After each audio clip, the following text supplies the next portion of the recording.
arabayı yukarıdan çıkartmışlardı mesela. Halbuki hiç gerek yok. Aşağıdan gittik gördün. Yukarıdan böyle çok daha tehlikeli ya. Adam ayağa kaysa ölür ya.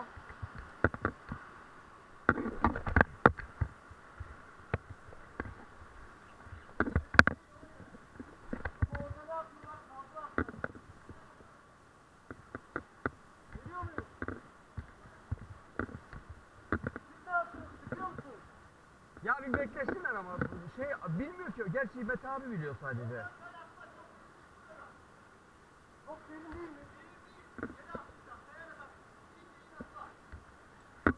Ulan buraya da bir istasyon yapmak lazım o zaman ha. Acemileri getirsek adam ayağını kırar lan.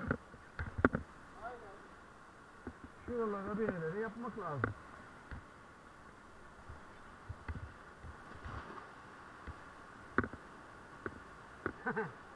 Vay anam vay. Nasıl olacak bu iş? Tutunamıyoruz, duramıyoruz.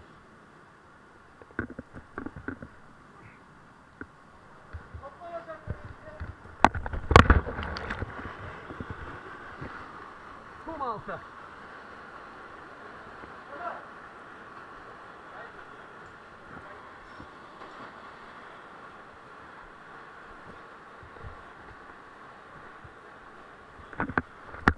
Bu ne lan? Amına koyacağım ha. Ayakta duramıyoruz lan.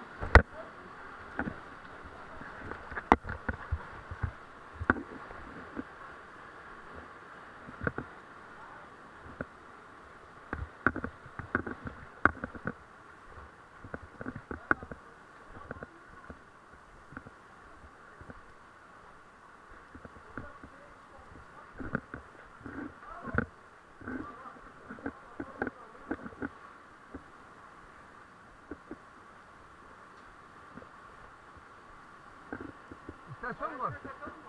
He?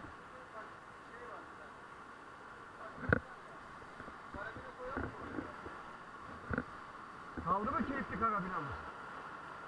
Ha, doğal istasyon yapmışlar. Doğal.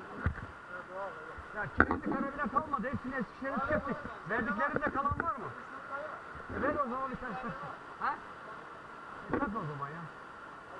Ya o doğal istasyon da sağlam kalır o uzun süre. Kullanılır.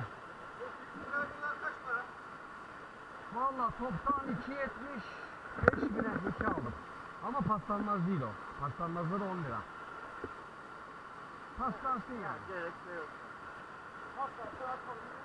Yani. Hayır atalım değil. Orada bırakacağız ya uzun süre dayan.